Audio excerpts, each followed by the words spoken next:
오늘 설교의 제목이 참 독특하죠? 기도 생활, 뜨거움인가 거룩함인가입니다. 사도 요한은 나이가 많이 들어서 밤모삼에 유배되었고 90세가 훨씬 넘어갈 때까지 기도했습니다. 또 중세기 왈덴스인들은 깊은 산에 모여서 광야교회를 세우고 또 그들은 거기서 기도했습니다. 종교 개혁자들은 중세기 암흑을 밝히기 위해서 그들의 목숨을 걸고 또 기도했습니다. 그들의 기도는 어떠했을까요? 그들의 기도는 하나님을 향한 충성과 거룩함에 집중되어 있었습니다.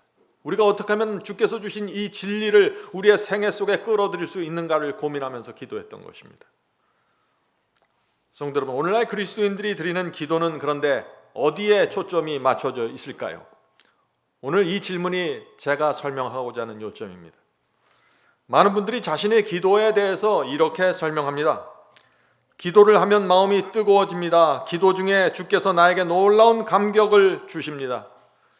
그래서 그 뜨거운 마음이 생길 때까지 1시간이든 2시간이든지 기도합니다. 나에게 있어서 기도는 신앙을 이끌어가는 원동력입니다.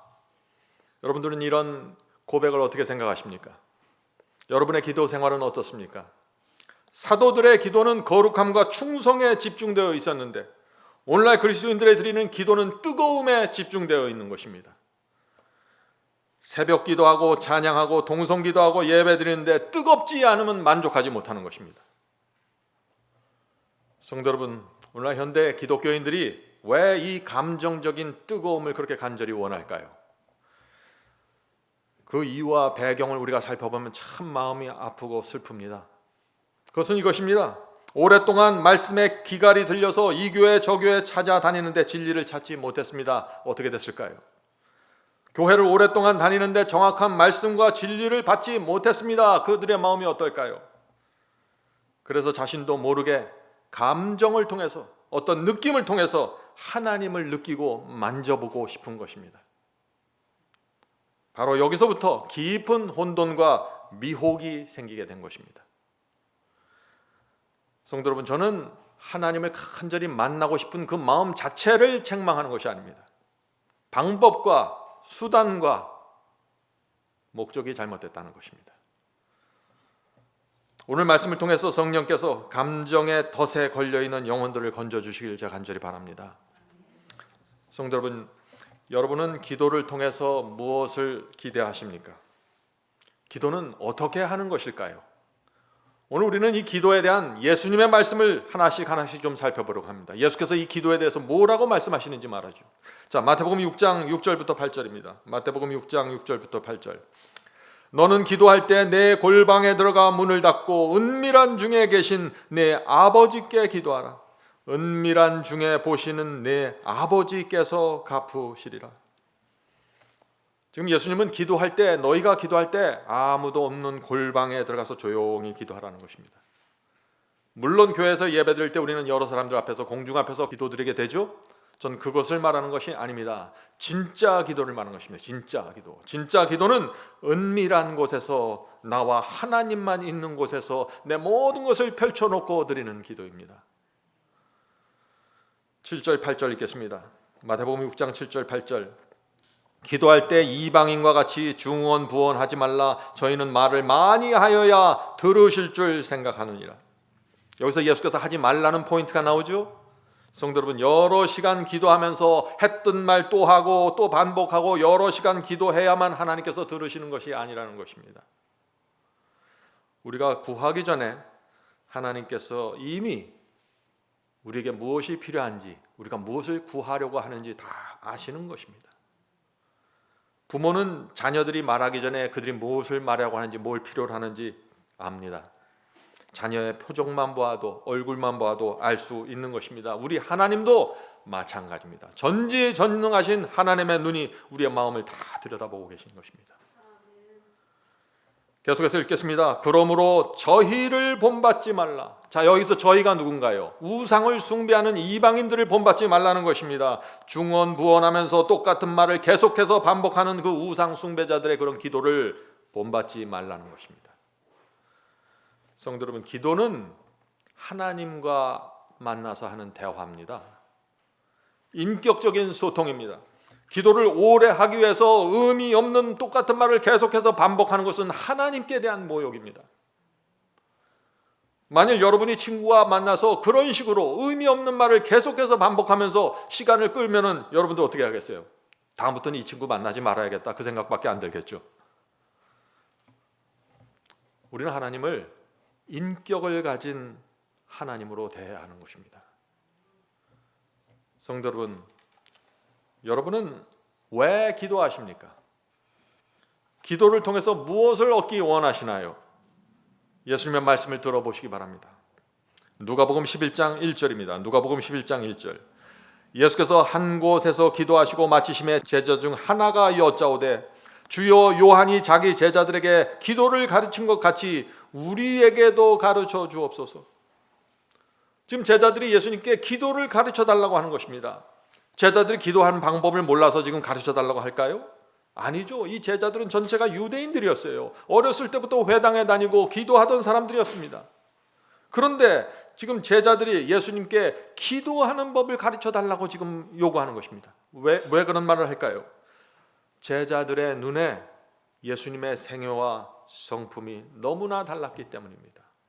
자기도 기도하고 예수님도 기도하는데 왜 이렇게 다를까?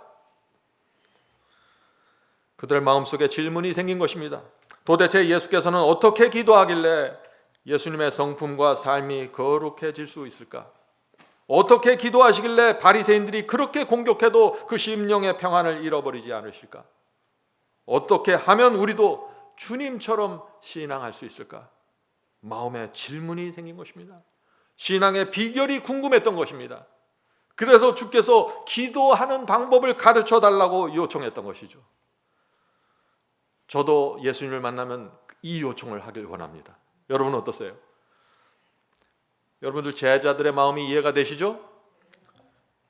예수께서 이 제자들의 질문에 어떻게 대답하셨을까요? 너희는 이렇게 기도하라고 가르쳐 주십니다. 그것이 뭐예요?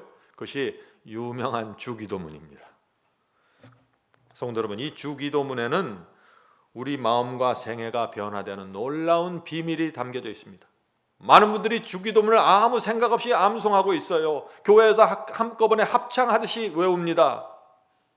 그렇게 할 수 있는 기도가 아닙니다. 오늘 이 공부를 통해서 이 예수께서 주신 이 기도하는 방법이 무엇인지 좀 꼭 살펴보게 되길 간절히 바랍니다. 성경에는요, 여러 의인들의 기도가 있습니다. 다윗의 기도가 있고 다니엘의 기도가 있습니다. 그런데 그들의 기도는 그들이 당한 상황에서, 고난 속에서 그들이 드렸던 개인의 기도입니다.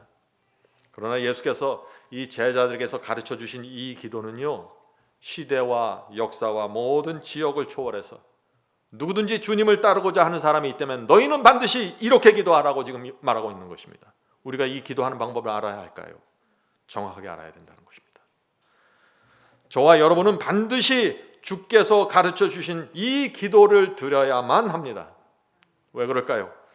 왜냐하면 예수께서 가르쳐 주신 이 기도에는, 이 기도에서 벗어나는 순간 여러분의 기도는 감정과 혼돈으로 들어가기 아주 쉽습니다.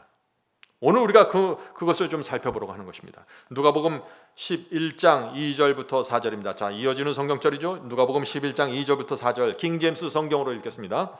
그때 주께서 말씀하시기를, 자, 제자들의 질문에 대답하는 것입니다. 너희는 기도할 때 이렇게 말하라. 자, 예수께서 이런 식으로 기도하라고 하죠. 기도의 패턴을 지금 알려주시는 것입니다. 이것을 문자 그대로 따라가는 것이 아니라 이런 식으로, 이런 패턴으로 기도하라고 지금 말씀하시는 거예요.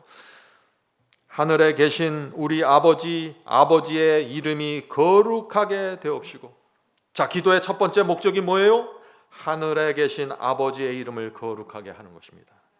이것을 위해서 기도하는 것입니다. 기도의 첫 번째 목적은 내 필요를 구하는 것이 아닙니다. 장사 잘 되고 좋은 대학 요구하는 것이 기도가 아니에요. 아버지의 이름을 내가 어떻게 하면 거룩하게 할 수 있습니까? 주여 가르쳐 주시옵소서.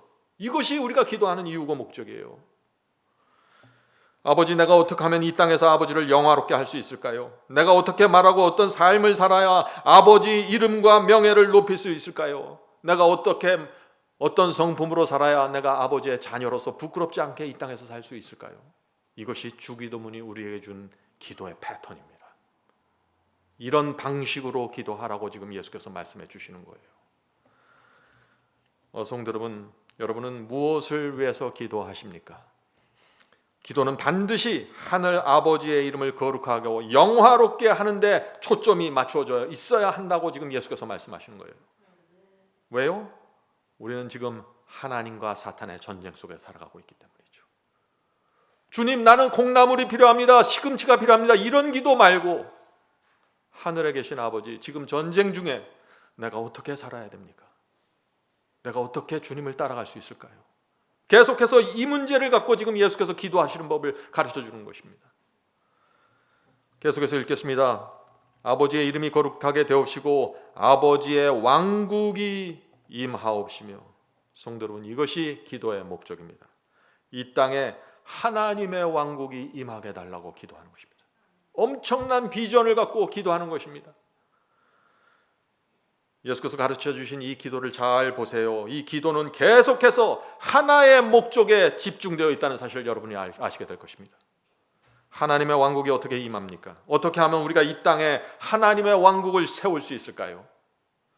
왕국이 세워지려면 두 가지가 필요합니다. 그죠? 왕국의 구성이 되려면 두 가지가 필요해요. 무엇이에요? 먼저 왕이 있어야 되고 왕의 명령을 따르는 백성이 있어야 됩니다. 왕은 존재합니다. 예수 그리스도 우리의 왕이십니다. 하나님께서 우리의 왕이세요. 성령께서 우리의 왕이십니다. 그런데 왕을 따르는 백성이 있어야 되는 것입니다. 그것이 왕국입니다. 기도가 무엇입니까? 성도 여러분, 하나님의 왕국에 속한 백성이 되기 위해서 기도하는 것입니다. 사탄의 권세에 있었는데 이제부터 나는 하나님의 왕국 속으로 들어가서 백성으로 살겠습니다 라는 것이 기도입니다. 다시 말해서 하나님의 말씀과 계명에 순종하는 백성이 되기 위해서 기도드리는 것입니다. 성령께서 내 속에서 말씀하실 때 굴복하는 사람이 되기 위해서 기도하는 것입니다. 진리가 나에게 제시될 때 내가 이 진리를 붙잡고 순종하는 사람이 되기 위해서 기도하는 것입니다. 오늘 얼마나 많은 사람들이 예수께서 주신 이 주기도문의 의미를 이해하고 암송하고 있을까요? 자, 계속해서 보겠습니다. 아버지의 왕국이 임하옵시며 아버지의 뜻이 하늘에서와 같이 땅에서도 이루어지이다. 무슨 뜻인가요?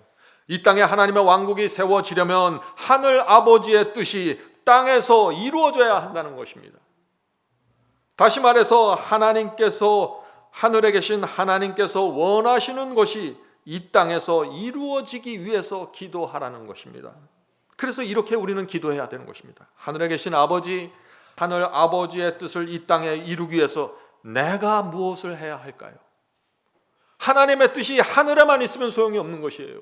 이 땅에 내려와서 이루어져야 하는 것입니다. 누가 할까요? 누가 그것을 이룰까요? 하나님의 왕국에 속한 백성들이 이루는 것입니다. 내가 어떤 결정을 하고 어떤 헌신을 해야 하나님의 뜻이 제 삶 속에서 이루어질까요? 제가 어떻게 해야 우리 가정에 하나님의 왕국이 세워질까요? 성도 여러분, 이것이 주기도문입니다. 이것이 주께서 원하시는 기도입니다. 기도의 목적은 내 필요, 내 감정, 내 황홀함이 아닙니다. 그런 기도는 이방인들이 신전에서 향을 피우고 드리던 기도였어요. 기도가 무엇입니까? 기도는 하나님의 뜻을 이 땅에 이루기 위해서 내가 어떻게 해야 되는지 주여 알려주시옵소서. 주께서 알려주시면 그대로 하겠습니다. 이것이 주기도문입니다. 성도 여러분, 조심하셔야 됩니다. 오늘날 기독교회 안에 이방인의 기도가 들어와 있습니다. 그래서 수많은 사람들이 날마다 똑같은 말을 반복하면서 감정을 끌어올리고 올라가서 뜨거움이 생길 때까지 기도를 놓지 않는 것입니다. 주여, 뜨거움이 생길 때까지 난 기도하겠습니다. 그러면서 많은 사람들이 그것이 신앙이고 그것을 열정이라고 착각하고 있어요. 오늘 우리가 있는 이 주기도문에서 예수께서 무엇을 말씀하시는지 여러분들 정확하게 보셔야 되는 것입니다. 신실한 분들 중에도 참 주님을 따라 순종하는 분인데 기도할 때가 되면 감정과 뜨거움에 매달리는 것입니다. 좁은 길 가는 사람들인데 주께서 가르치신 기도가 무엇인지 모르는 것입니다. 이 기도에 대한 오해가 교회를 뒤덮고 있어요. 지금 성도 여러분, 오늘날 교회 안에 기도를 어떻게 사용합니까? 내 감정과 내 기분을 끌어올리는 용도로 사용하고 있지 않나요? 하나님의 뜻이 어떻게 이루어지든지, 하나님의 왕국이 어떻게 세워지든지, 하나님의 뜻이 이 땅에서 어떻게 이루어지는지 거기에는 관심 없고, 지금 기도드리는 내 마음과 내 심정과 내 위로가 있는가 없는가로 기도를 판단해버리는 것입니다. 제가 너무 심한 얘기를 하나요? 아닙니다. 여러분 주변에서 사람들이 어떤 모습으로 기도 생활을 하는지 잘 보세요. 오늘날 교회에서 새벽 기도와 통성 기도가 어떻게 이루어지는지, 왜 사람들이 그렇게 모여드는지 잘 보세요. 사람들이 집에서 혼자 기도할 때 무엇을 얻으려고 매달리는지 잘 보세요. 감정의 뜨거움을 얻기 위해서 기도하는 분들이 너무나 많이 있는 것입니다. 그래서 오늘 제가 이 말씀을 드리는 것이에요. 성도 여러분, 기도하는 이유와 목적이 무엇입니까? 기도는 하나님의 뜻을 이루기 위해서 내가 무엇을 해야 하는지 깨닫고 확신하기 위해서 기도를 드리는 것입니다.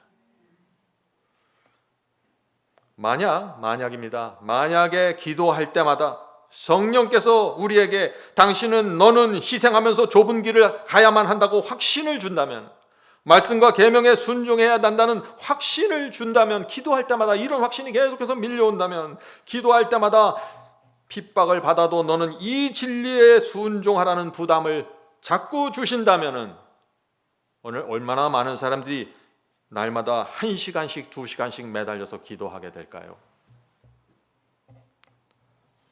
기도하는데 전혀 감정이 오지 않고 하나님께서 계속해서 부담과 확신을, 말씀대로 살려는 확신을 계속해서 준다면 누가 과연 1시간, 2시간, 3시간씩 기도에 매달릴까요? 우리는 사도들이 했던 기도를 생각해야 돼요. 중세기의 왈덴스들이 산속에서 무엇을 위해서 기도드렸는지, 종교 개혁자들이 생명의 위협을 받으면서 그들이 무엇을 기도했는지 우리는 생각해 보아야 하는 것입니다. 자, 3절 읽겠습니다. 3절 읽겠습니다. 날마다 우리에게 일용할 양식을 주옵시고. 참 이상하죠? 예수께서 하나님의 왕국을 세우는 말씀을 하고 하나님의 뜻을 이루기 위해서 기도하라고 하셨는데 갑자기 여기서 어떻게 해요? 일용할 양식을 달라고 기도하라고 하는 것입니다. 왜 날마다 먹을 양식을 달라고 기도하라고 하셨을까요? 왕국을 세우려면 힘이 필요해서요? 이 말씀은 예수님의 다른 말씀과 충돌하는 것처럼 보입니다. 마태복음 6장 31, 32절 보겠습니다. 마태복음 6장 31, 32절. 무엇을 먹을까, 무엇을 마실까, 무엇을 입을까 하지 말라. 이는 다 이방인들이 구하는 것이라. 너희 하늘 아버지께서 이 모든 것이 너희에게 있어야 할 줄을 아시느니라. 지금 이 말씀은 먹고 사는 문제에 대해서는 아예 기도도 하지 말라, 그런 말씀은 아니죠. 우리는 필요를 주님께 구할 수 있습니다. 그러나 예수께서 하신 말씀은 먹고 마시는 것, 입는 것에 너무 염려하면서 매달리지 말라는 것입니다. 그런 것들에 매달리는 기도는 뭐라 그랬어요? 이방인의 기도라고요. 먹는 거, 마시는 거, 입는 거 그냥 초조한 마음으로 주님 줄 거죠, 내일도 줄 거죠, 이렇게 기도하는 건 이방인의 기도라고 하는 것입니다. 성도 여러분, 만일 저와 여러분이 하나님의 이름과 명예를 위한 전쟁에 나서는 군사들이 틀림없다면 먹고 사는 문제에 대해서는 기도할 필요가 없는 것이에요. 하나님께서 책임져 주시는 것입니다. 예수께서 너희 하늘 아버지께서 이 모든 것이 너희에게 있어야 할 줄을 아신다고 하셨습니다.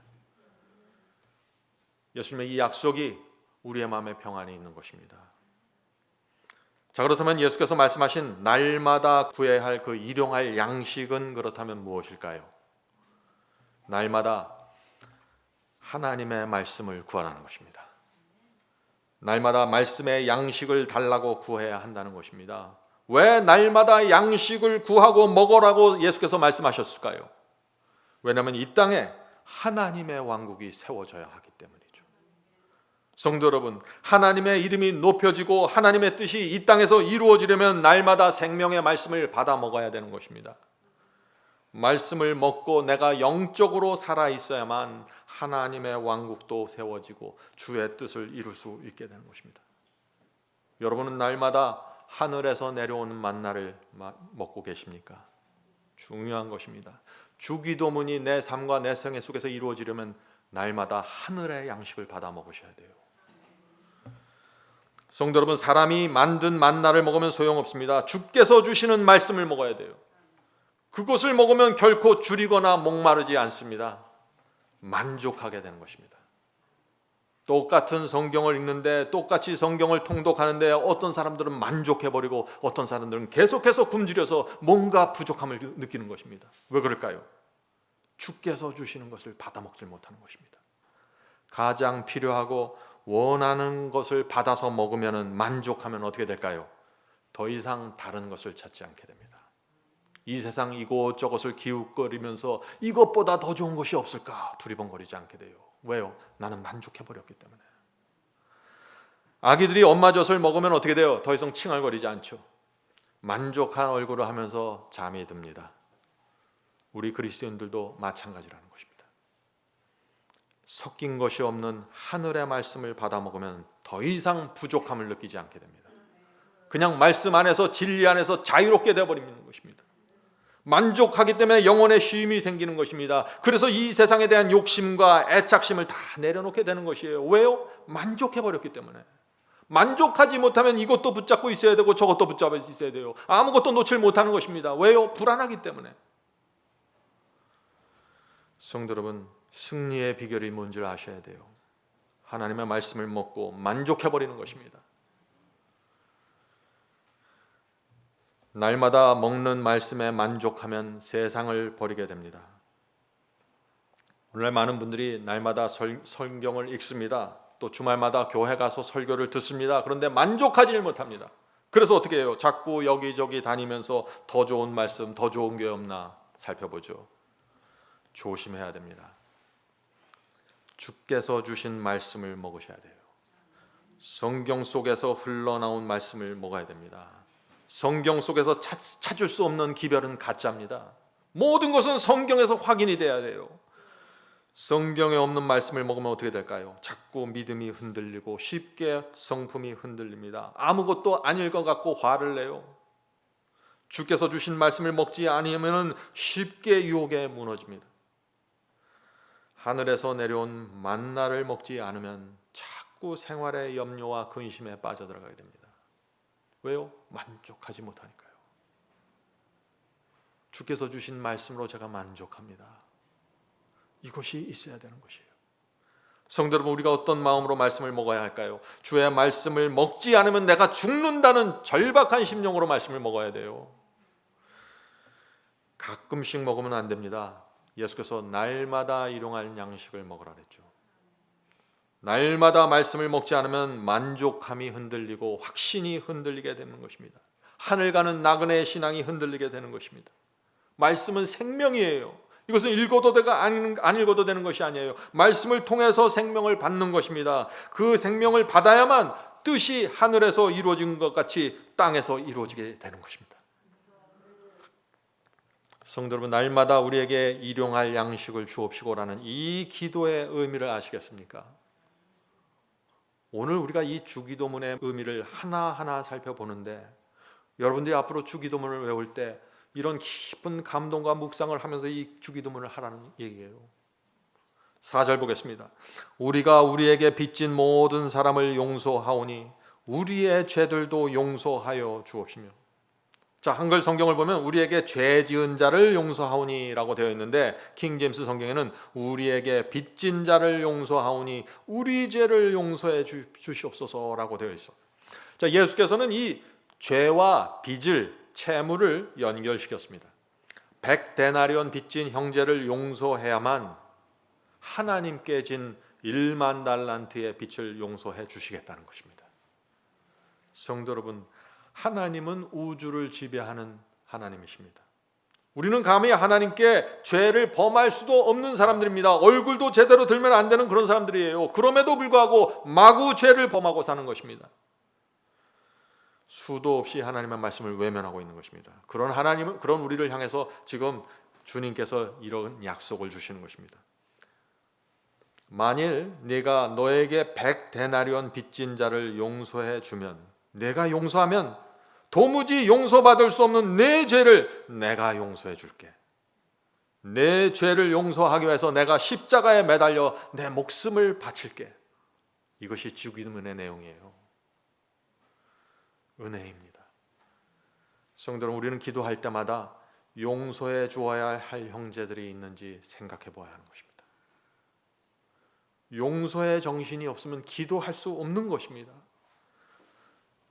주께서 주기도문을 통해서 무엇을 지금 우리에게 가르쳐 주려고 하는지 여러분들 잘 보세요.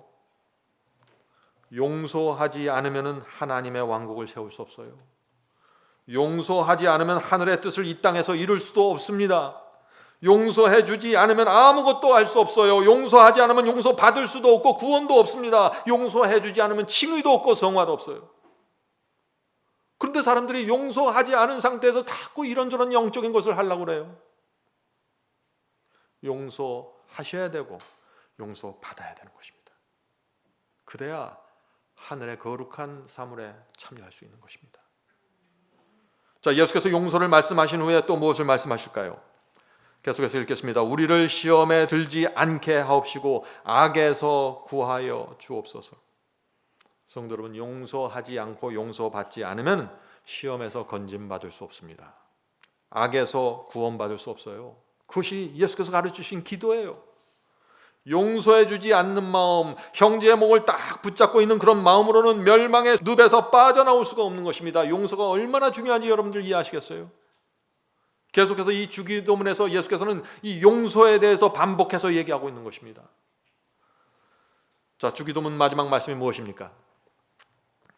마태복음 6장 13절, 나라와 권세와 영광이 아버지께 영원히 있사옵나이다. 아멘. 기도의 최종적인 목적이 무엇인가요? 나라와 권세와 영광 아버지께 영원히 돌리는 것입니다. 성도 여러분, 기도가 무엇입니까? 내 뜻을 이루는 것인가요? 내 감정과 내 뜨거움을 이 기도를 통해서 얻어내는 것입니까? 아니죠. 이제 그런 기도는 내려놓으시기 바랍니다. 주께서 원하시는 기도는 그것이 아니에요. 기도는 처음부터 끝까지 하나님입니다. 오랫동안 감정에 매달려서 기도했던 분들은 참 이 감정을 내려놓기가 쉽지 않을 것입니다. 그러나 이제부터 정말 예수께서 가르쳐 주신 이 기도 속으로 깊이 들어가시길 바랍니다. 그렇게 하면 여러분의 신앙이 확고하게 세워질 것이에요. 예수께서 가르쳐 주신 기도는 처음부터 끝까지 하나님입니다. 처음부터 끝까지 이 땅에 하나님의 왕국을 세우는 것이에요. 기도에는 전혀 내 뜻도 없고 내 감정도 없고 내 만족도 없어요. 기도는 전체가 하나님을 향한 것입니다. 오늘 많은 사람들이 이것을 놓쳐버린 것이에요. 왜 예수께서 기도를 가르치는데 하나님을 포커스로 해서 딱 맞춰 놓으셨을까요? 기도가 하나님께 맞춰줘야만 내가 살 수 있습니다. 우리는 무지합니다. 한 치 앞도 내다보지 못합니다. 충동적이고 얄폭합니다. 이런 사람들이 기도를 하는데 내 뜻과 내 감정과 내 계획에 맞춰서 계속해서 기도하면 어떻게 될까요? 큰일 나는 것이에요. 사탄의 밥이 되는 것입니다. 성도 여러분, 이제부터 여러분이 기도하실 때 주기도문의 이 패턴을 이용해서 기도해 보세요. 예수께서 가르쳐 주신 방법대로 여러분의 삶이 전격적으로 변화될 것입니다. 변화는 기도에서부터 시작되는 것이에요. 왜냐하면 이 기도는 내 고백이고 내 소원이기 때문에 그런 것입니다. 내 인생의 목적이 기도에 다 담겨져 있는 것이에요. 이제 화면을 보시겠습니다. 화면에서 굵은 글씨는 주기도문의 내용인데 이 굵은 글씨로 되어 있는 내용을 가지고 우리가 기도를 할 수 있습니다. 주기도문의 내용을 가지고 우리가 우리 자신의 기도를 할 수 있다는 것입니다. 자, 이렇게 하면 됩니다. 하늘에 계신 아버지, 주기도문의 내용이죠. 하늘에 계신 아버지, 제가 사람들과 대화할 때, 사업할 때 아버지의 이름을 거룩하게 되기를 바랍니다. 성령으로 제 마음을 지도해 주시옵소서. 제 삶이 아버지의 왕국을 세우고 영혼을 구원해서 아버지의 왕국을 확장시키기를 원합니다. 사용해 주시옵소서. 아버지의 뜻이 하늘에서 이루어진 것 같이 저희 가정에서도 꼭 이루어지게 해 주시옵소서. 내 뜻을 버리고 주님의 뜻을 따르게 해 주시옵소서. 오늘도 일용할 말씀의 양식을 주시옵소서. 오늘 받는 말씀으로 생명을 받아서 진리의 길, 좁은 길 가게 도와주시옵소서. 저에게 죄를 범한 형제를 용서하기를 원합니다. 성령으로 제 마음을 지배해 주시옵소서. 저에게 빚진 자를 용서하오니 주님께 범한 저의 죄도 용서하여 주시옵소서.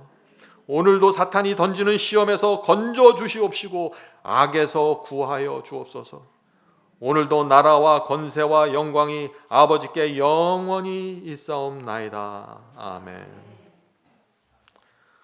성도 여러분, 이것이 응답받는 기도의 비밀입니다.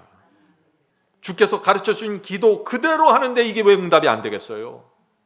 이것이 사람을 변화시키고 하늘로부터 능력을 받는 기도입니다. 이것이 사도들의 신앙으로 바로 들어가는 기도예요. 이것이 중세기 왈덴스인들 종교 개혁자들이 했던 기도예요.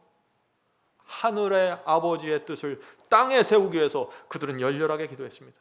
감정이 아니에요. 내 뜻이 아니에요. 기도는 하나님을 설득하는 것이 아닙니다. 우리는 기도를 통해서 하나님의 뜻이 무엇인지 알고 내려와야 되는 것이에요. 많은 사람들이 기도할 때 내가 말을 잘하면 하나님께서 들어주실 것이야, 그래서 미사여구를 사용하죠. 성도 여러분, 오해하지 마세요. 하나님은 우리의 말로 끌려다니는 분이 아니에요. 인간의 말로 하나님을 움직일 수 없습니다. 우주를 움직이는 권능의 손을 우리가 어떻게 인간의 말과 논리로 움직일 수 있을까요? 우리는 하나님의 목적과 뜻을 바꿀 수 없습니다. 바꿔서도 안 되는 것입니다. 왜냐하면 우리에 대한 하나님의 뜻은 우리의 구원과 영생에 초점을 맞추고 있기 때문이에요. 하나님의 뜻이 정확하게 세워져 있는데 내가 자꾸 하나님의 뜻을 바꿔달라고 요구하면 어떻게 돼요? 굉장히 위험한 기도가 될 수 있다는 것이에요. 그래서 우리가 아무리 애원하고 눈물을 흘리고 매달린다고 할지라도 하나님께서는 꿈쩍하지 않으십니다. 왜요? 당신의 뜻대로 이루어져야 내가 구원받기 때문에. 기도가 무엇인지 아셔야 돼요. 하나님께서 당신의 뜻과 목적을 바꾸면 큰 문제가 생기는 것입니다. 많은 경우에 우리의 기도가 그래서 응답되지 않을 때 최고의 선이 이루어지는 것입니다. 우리의 기도가, 우리의 뜻이 하나님의 뜻과 그런데 일치가 되면 어떻게 될까요? 놀라운 응답이 이루어지면서 하나님의 뜻이 이 땅에 세워지게 된다는 것입니다. 기도가 무엇입니까? 기도는 우리가 완전히 하나님께 의지하고 있음을 나타내는 고백입니다. 주님, 내 뜻이 아니라 하나님의 뜻입니다. 내 이름이 아니라 하나님의 이름입니다. 내 목적이 아니라 하나님의 목적입니다. 하나님의 목적, 하나님의 뜻을 내가 이 땅에 이루길 원합니다. 그런 기도는 주여, 저는 완전히 하나님께 의지하고 있습니다. 이런 의미예요. 그것이 주기도문의 의미입니다. 그래서 기도할 때 뭐라고 해요? 내 뜻대로 마옵시고 하나님의 뜻대로 이루어지게 해달라고 마무리를 하셔야 되는 것이에요. 여러분의 소원과 여러분의 뜻을 말할 수 있어요. 필요를 말할 수 있습니다. 그러나 내 뜻대로 마옵시고 하나님의 뜻이 이루어지길 원합니다. 그러면 하나님께서 이 겸손한 우리의 기도를 받으셔서 하나님의 뜻을 이루어 가시는 것입니다. 그러므로 응답이 되건 되지 않건 우리의 마음에 평안이 있는 것입니다. 왜요? 하나님께서 원하시는 최고의 선이 이루어지기 때문이죠. 성도 여러분, 기도를 통해서 가장 얻을 수 있는 가장 큰 유익이 무엇입니까? 하나님의 뜻을 아는 것입니다. 기도의 목적은요, 무엇을 얻어내고 해결하는 것이 아니에요. 하나님의 뜻이 무엇입니까? 하늘에서 세우신 그 하나님의 뜻을 알려주세요. 그걸 알기만 하면 제가 그 뜻을 갖고 이 땅에서 살아가겠습니다. 이것이 신앙입니다. 이것이 믿음이에요. 하나님을 믿지 않으면 어떻게 그렇게 할 수 있겠어요? 성도 여러분, 우리가 하나님의 뜻을 어떻게 알 수 있을까요? 중요한 질문이죠. 하나님의 뜻을 아는 방법 두 가지가 필요해요. 뭐예요? 기도와 말씀입니다. 기도와 말씀을 통해서 하나님의 뜻을 알게 됩니다. 다니엘과 요한계시록을 공부해야만 알 수 있는 하나님의 뜻이 있어요. 사복음을 공부해야만 알 수 있는 하나님의 뜻이 있는 것입니다. 성경을 공부하지 않으면 하나님의 뜻이 뭔지 알 수가 없어요. 전부 자기 생각, 자기 뜻대로 살아가게 되는 것이죠.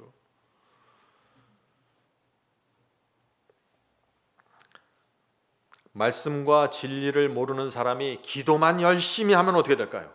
말씀은 몰라요. 진리가 뭔지도 몰라요. 그런데 기도만 열심히 하는 거예요. 뜨겁게. 그러면 어떻게 될까요? 전혀 엉뚱한 기도를 드리는 것이죠. 하나님의 뜻은 동쪽인데 서쪽을 가게 해달라고 계속해서 매달리는 거예요. 어떻게 됩니까? 사탄의 미혹을 쉽게 당하게 되는 것입니다. 성도 여러분, 말씀과 기도 이 두 가지 모두 필요한 것입니다. 말씀만 보고 기도하지 않은 것 잘못됐어요. 기도만 하고 말씀은 모르는 것 잘못된 것입니다. 두 개 모두가 하나님께서 주신 것입니다. 이 두 가지를 붙잡고 하나님의 뜻이 무엇인지 살피고 확인하고 따라가는 것이에요. 그것이 신앙입니다. 우리가 하나님의 뜻을 이 기도와 말씀을 통해서 확인하면은 어떻게 될까요? 그 다음부터는 두려운 것이 없습니다. 천하무적입니다. 왜요? 하나님의 뜻이 세워졌다는 걸 내가 알기 때문이죠. 마음에 평안이 있는 것입니다. 홍해가 앞에 나타나도 평안이 있는 것이에요. 하나님의 뜻이 있기 때문에 그런 것이에요. 우리는 우리의 인생에서 나타나는 여러 가지 홍해와 여러 가지 고난들을, 광야를 두려워할 필요가 없습니다. 왜요? 내가 하나님의 뜻을 알았는데 그 하나님의 뜻은 완전하기 때문이에요. 하나님은 실수하지 않습니다. 그러므로 하나님의 뜻이 무엇인지 알면 그때부터 우리가 어떻게 해야 돼요? 모든 것을 바쳐서 그 뜻대로 밀고 나가면 되는 것이에요. 그것이 뭐예요? 믿음이라는 것이 그것이 믿음이에요. 왜요? 나는 하나님을 의지하고 하나님께서 책임진다는 사실을 내가 알기 때문입니다. 맹목적으로 밀고 나가는 것이 아니에요. 어떤 사람은 맹목적으로 막 밀고 나가요. 겉으로 볼 때 믿음이 좋아 보여요. 근데 뭐가 빠졌어요? 성경이 빠졌어요. 말씀에 있는 하나님의 약속을 놓쳐버렸어요. 그냥 자기 뜻, 자기 열정으로 열심히 나가버리는 거예요. 여러분이 믿음을 행사하기 전에 여러분이 믿고 추진하고자 하는 그것이 성경에서 확인이 돼야 되는 것이에요. 그리고 그것을 이루기 위해서 기도하는 것입니다. 그래서 우리가 기도와 말씀을 통해서 하나님의 뜻을 확인하기만 한다면 이 세상에서 감당할 수 없는 믿음의 사람이 되는 것입니다. 이것이 사도들의 생애였습니다. 성도 여러분, 우리가 하나님의 뜻을 정말 기도와 말씀을 통해서 확인하면은 우리의 마음이 하나님께 대한 확신으로 채워져 버리게 됩니다. 왜요? 내가 발견한 이 하나님의 뜻, 내가 깨달은 이 하나님의 뜻이 하나님의 소원이고 하나님의 목적이라는 것을 내가 알기 때문에 마음에 평안이 있는 것입니다. 하나님을 믿기 때문에 우리 영혼이 평안한 것입니다. 기도를 주께서 가르쳐 주신 대로 한번 해보세요. 신앙이 아주 확고하게 세워져 버립니다. 어떤 감정과 어떤 풍파에도 흔들리지 않아요. 누구도 흔들 수 없는 신앙으로 깊이 들어가 버리게 되는 것입니다. 무엇을 통해서요? 주께서 가르쳐 주신 이 기도를 통해서, 주기도문의 기도를 통해서 말이에요. 엄청난 기도인데 이 주기도문이야말로 엄청난 신앙의 비밀인데 오늘날 사람들이 아무 생각 없이 주문해 오듯이 반복하는 것이에요. 그래서 사탄에게 미혹당하는 것입니다. 주기도문을 100번, 200번 외우면서 뜨거움을 얻으려고 하죠. 자, 이제 질문을 드립니다. 우리는 하루에 몇 번이나 기도해야 될까요? 예수께서 항상 기도하라고 하셨습니다. 이것도 굉장히 참 이루어질 수 없는 얘기를 하시는 것 같죠? 자, 누가복음 21장 36절. 누가복음 21장 36절. 너희는 장차 올 이 모든 일을 능히 피하고 인자 앞에 서도록 항상 기도하며 깨어 있으라. 예수님의 말씀은 분명합니다. 여기 혼돈할 것이 하나도 없죠. 항상 기도하고 깨어 있으라고 했는데 이 말씀이 무슨 뜻인가요? 주님과 동행하라는 것입니다. 주님의 손을 붙잡고 계속해서 걸어가는 거예요. 자, 주님과 동행하라 그랬는데 이 동행이 무슨 뜻인가? 미가서 6장 8절 9절 보겠습니다. 미가서 6장 8절 9절. 사람아, 주께서 선한 것이 무엇임을 내게 보이셨나니. 자, 주께서 인정하시는 선한 것이 있다는 것입니다. 그것이 무엇인가? 여호와께서 내게 요구하시는 것이 오직 공의를 행하며 인자를 사랑하며 겸손히 내 하나님과 함께 걸어가는 것이 아닌가. 하나님의 뜻은 우리가 주님과 함께 걸어가는 것입니다. 주님과 동행하는 것입니다. 이것을 항상 기도하라는 것입니다. 이것이. 성도 여러분, 이 하나님과 항상 함께 걸어가는 것, 이것은 약속입니다. 겸손한 사람이라면, 너희가 겸손하기만 하다면 너희는 나와 함께 동행할 수 있어. 약속해 주시는 것입니다. 우주 전체에서 가장 강력한 권세를 갖고 있는 신과 하루 종일 걸어갈 수 있다는 것, 이거 상상만 하게도 엄청난 일 아닙니까? 자, 이제 좀 구체적인 질문을 드리죠. 그렇다면은, 자, 어떻게 하면 우리가 하루 24시간 주님과 동행할 수 있을까요? 하루에 한 번만 만나서 동행하는 것이 아니라 하루 종일 주님과 동행하는 것이 정말 가능할까요? 라는 질문이 있는 것입니다. 이 질문이야말로 오늘날 모든 그리스도인들이 답을 원하는 그런 질문이죠. 저는 오늘 이 시간에 여러분께 주 기도문 동행법을 좀 소개하려고 하는 것입니다. 주 기도문 동행법. 예수께서 가르쳐 주신 그 기도법을 아는 사람들은 주님과 동행할 수 있습니다. 내 기분과 내 느낌, 내 감정을 향해서 기도하는 사람들은 24시간 동행이 안 돼요. 기도하는 그 시간만 뜨거워지고 끝나버립니다. 우리는 하루 종일 주님과 동행해야 되는 것입니다. 어떻게 하는가? 하루 일과를 마치고 저녁에 돌아가서 주께서 가르쳐 주신 그 주기도문의 의미를 잘 생각해 보세요. 내가 하루 주님과 동행했는지, 오전에 사람들과 만나서 대화할 때 주님의 영광과 성품을 내가 드러냈는지, 하나님의 뜻이 나와 내 가정에 이루어지고 있는지 묵상해 보세요. 나에게 죄 지은 자를 내가 용서해 주었는지 묵상해 보세요. 시험과 악에서 건짐 받았는지 생각해 보세요. 이렇게 날마다 묵상하면 성령께서 내 마음을 지도하시기 시작합니다. 삶이 변화되기 시작합니다. 나는 사라지고 하나님만 높여지게 됩니다. 원수가 용서됩니다. 죄가 사라집니다. 그날의 죄가 다음 날로 넘어갈 수가 없어요. 왜요? 주기도문에서 날마다 그 기도가 해야 되기 때문에. 성도 여러분, 하나님의 이름과 명예를 높이는 것이 우리 기도의 목표가 되어야 하는 것입니다. 날마다 나에게 죄 지은 자를 용서해 준 것 같이 내 죄를 용서해 달라고 기도하기 때문에 내 삶이, 내 삶 속에서, 내 인생에서 죄가 끊어져 나가는 일이 날마다 이루어지는 것입니다. 이것은 실제적인 경건입니다. 성도 여러분, 다니엘처럼 하루에 3번 기도하는데 주 기도문의 그 패턴으로 기도해 보세요. 여러분의 인생이 달라질 것입니다. 근데 여러분의 3번의 기도로 만족할 수 있다면 더 자주 기도할 수 있죠. 주기도문을 외우는데 천천히 외워도 1분을 넘어가지 않아요. 회사문을 열고 들어가기 전에 잠깐 멈춰서서 이 기도의 의미를 깊이 묵상하면서 기도하세요. 사람들과 만나서 식사하기 전에 미리 조용한 곳에 가서 이 주기도문의 기도를 묵상하면서 또 기도해 보세요. 이런 기도 생활을 하면 삶이 완전히 달라지게 됩니다. 주님과 동행한다는 것이 무엇인지 여러분들이 맛을 보게 되실 거예요. 성도 여러분, 주 기도문 동행 계획을 세워야 하는 것입니다.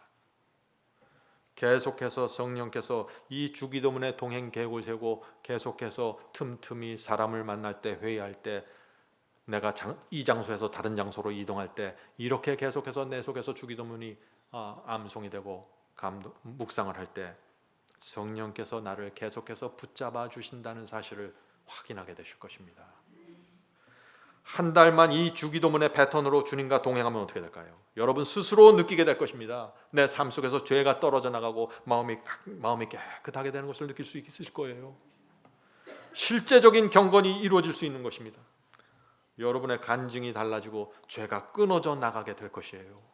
온 마음을 다해서 이 주기도문의 기도를 암송하고 이 주기도문의 패턴으로 계속해서 기도하면 말이죠, 주님과 24시간 동행이 가능할 수 있다는 사실을 보게 될 것입니다. 많은 분들이 이런 질문을 합니다.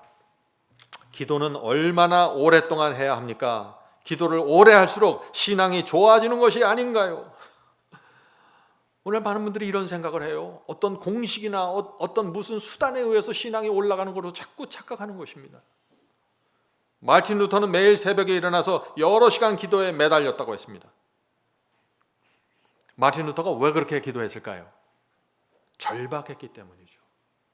루터는 유럽 전체를 호령하는 교황과 바티칸과 싸웠어요. 항상 생명의 위협을 느끼면서 설교를 하고 글을 써야만 했습니다. 그는 기도를 여러 시간 할 수밖에 없는 그런 상황 속에서 투쟁의 생애를 살았던 것입니다.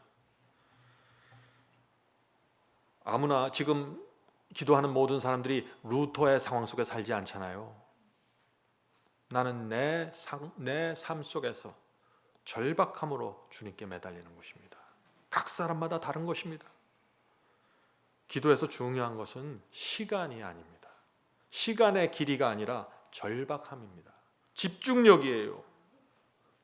어떤 사람은 나는 날마다 3시간씩 기도한다고 말하죠.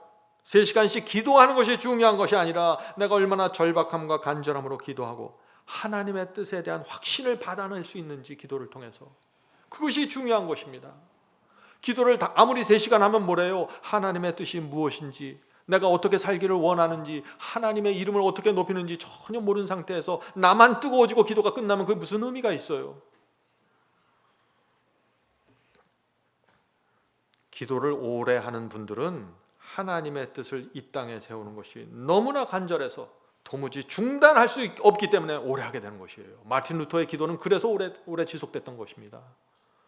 여러분들도 정말 이 하나님의 뜻과 거룩함을 이 땅에 세우는 것이 간절해지면 간절해질수록 여러분은 주기도문의 패턴으로 긴 기도를 하게 될 것입니다. 성도 여러분, 기도의 길이에 대해서 지나치게 염려하지 마시고 간절한 마음으로 믿음으로 기도하세요. 사탄은 오늘날 기독교를 감정의 늪에 빠뜨려 버렸습니다. 수많은 사람들이 그래서 무엇이 믿음이고 무엇이 감정인지 분별을 하지 못해요. 예배 드릴 때, 기도할 때, 찬양할 때, 방언할 때 뜨거운 감정이 생기면 이게 믿음이구나, 성령께서 나와 함께 하셨구나, 이렇게 생각하고 마는 것입니다. 많은 사람들이 뜨거운 감정을 느껴야만 하나님의 임재를 느낄 수 있다고 생각합니다.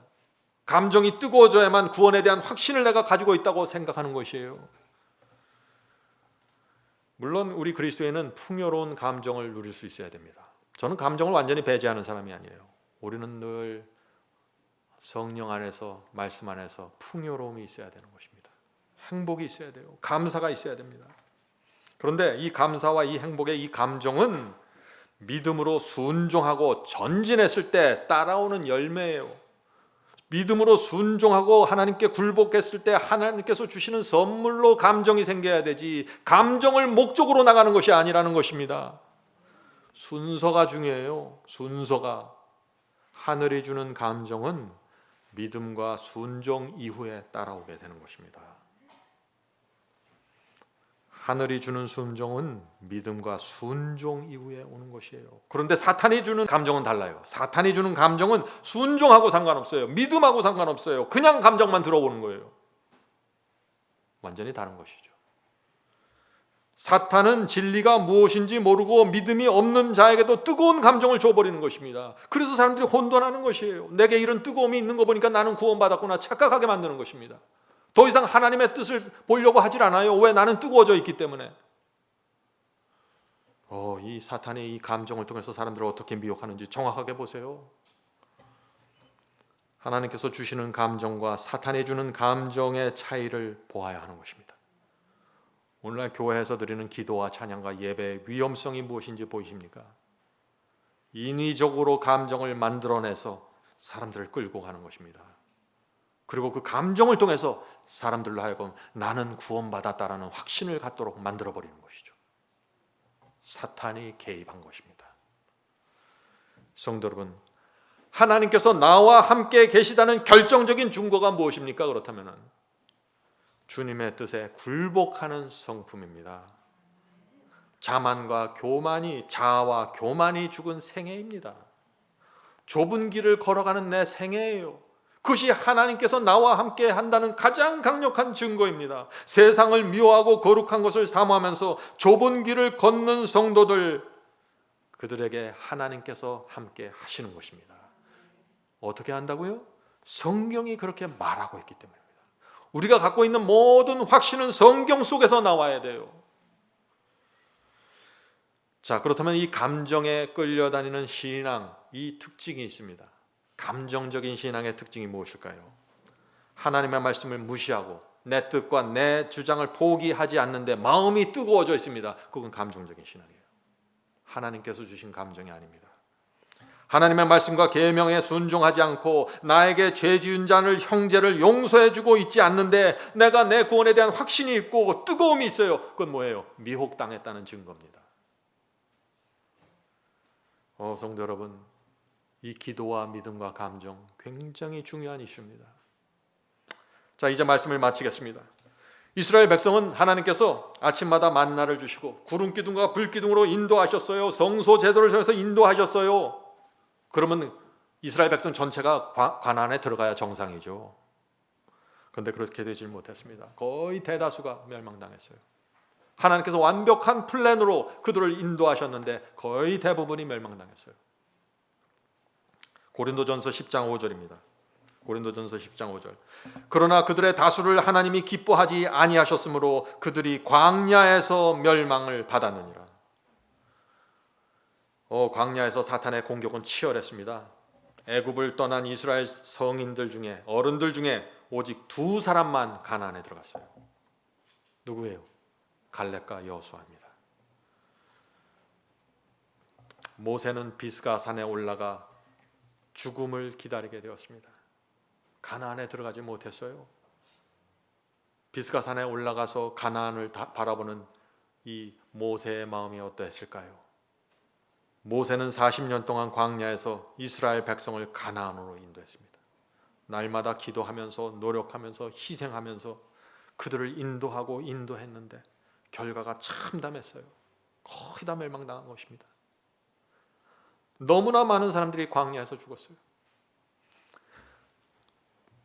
이 비스가 산에서 죽음을 기다리면서 홀로 서 있는 이 모세의 심정을 여러분 이해하시겠습니까?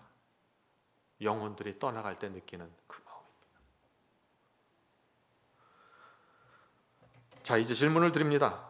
이스라엘 백성은 왜 광야에서 멸망당했을까요? 출애굽 1세대 성인들 중에 2사람만 가나안에 들어간 이유가 무엇입니까? 우리는 이 질문에 대해서 분명한 대답을 갖고 있어야 돼요. 감정과 느낌과 욕망에 무너졌던 것입니다. 감정과 느낌과 욕망에 무너졌습니다. 이스라엘은 금송아지 우상을 세우고 춤추고 노래하다가 멸망당했어요. 감정입니다. 애굽의 고깃가마를 그리워하다가 멸망당했습니다. 식욕이에요. 욕망입니다. 하늘에서 내려온 만나를 맛없다고 불평했어요. 멸망당했습니다. 물 먹고 싶은 갈증 때문에 불평하다가 멸망당했습니다. 모압 평지에서 이방 여인들이 들어와서 유혹에 무너져 버렸어요. 왜 무너졌어요? 이스라엘은 감정과 느낌과 욕망을 추구하다가 멸망당한 것입니다. 그들은 왜 감정과 느낌과 욕망에 끌려다녔을까요? 왜 끌려다녔을까요? 하나님의 뜻은 분명하게 세워져 있는데, 날마다 구름 기둥과 불 기둥으로 인도하고 계셨는데, 하나님의 뜻이 무엇인지 정확하게 지금 계시되어 있는데 왜 그들이 감정과 느낌과 욕망을 끌려다녔을까요? 그들은 하나님께서 주신 말씀과 계명에 만족하지 않았습니다. 하나님께서는 말씀과 계명으로 이스라엘을 인도하였는데 그들은 그것으로 만족할 수 없었어요. 말씀과 계명보다 더 나은 어떤 느낌과 어떤 감정과 욕망을 원했던 것입니다. 그래서 멸망당한 것입니다. 지금도 기독교 안에서 사탄은 똑같은 패턴으로, 똑같은 방법으로 사람들을 미혹합니다. 감정과 느낌과 욕망을 주면서 하나님의 말씀을 내려놓게 만듭니다. 하나님의 말씀에 만족하지 못하는 것이죠. 왜요? 하나님의 말씀을 붙들고 좁은 길을 가면 그런 뜨거움과 그런 감정과 느낌이 오질 않아요. 그래서 안 가는 것입니다, 사람들이. 성도 여러분, 잘 들어보세요. 하나님께서 주시는 것에 만족하지 못하면 멸망입니다. 하늘로부터 내려온 말씀을 먹으면서 이것이 얼마나 귀하고 소중한지 모르면 멸망입니다.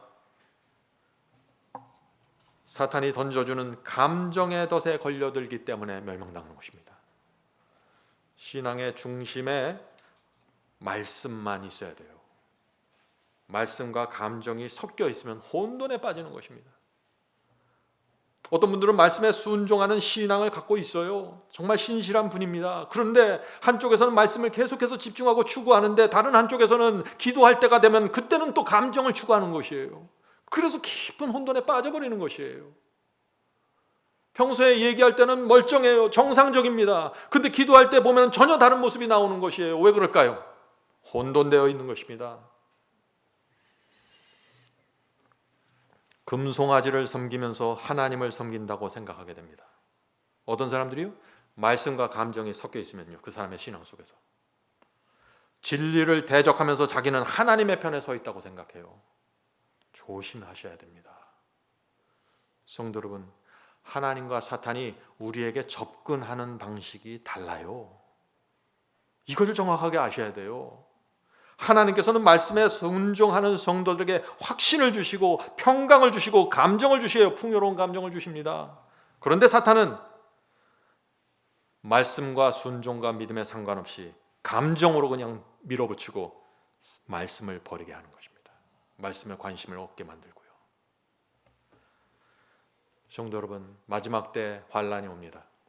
마지막 환란 때도 사탄의 전략은 동일합니다. 광야 시대에 이스라엘 백성을 무너뜨렸던 그 전략, 지금 이 시대의 기독교회를 미혹하는 그 전략, 똑같은 전략으로 마지막 환란 때도 온 세상의 사람들을 미혹해버립니다. 어떻게 하나요? 계시록 13장에 나오는 짐승의 표 환란의 그 장면을 보세요. 거의 모든 사람들이 거짓 이적과 표적을 따라갑니다. 그러고다가 짐승의 표를 받게 되는 것입니다. 사탄이 감정과 느낌으로, 엄청난 황홀함으로 하늘에서 불이 내려오른다는 그런 기적 속에서 사람들의 감정과 느낌이 완전히 붕 뜨고 황홀하게 지면서 사람들 세상 전체를 짐승의 표로 밀어넣게 되는 것입니다. 그 안에 무슨 말씀이 있습니까? 그 안에 무슨 계명이 있나요?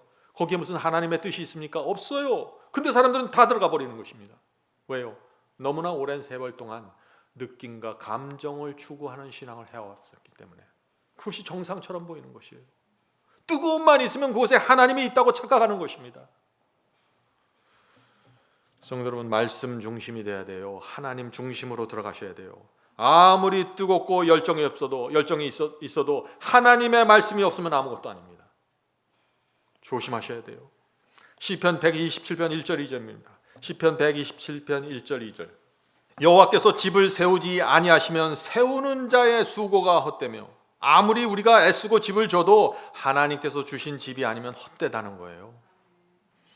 여호와께서 성을 지키지 아니하시면 파수꾼의 깨어 있음이 헛되도다.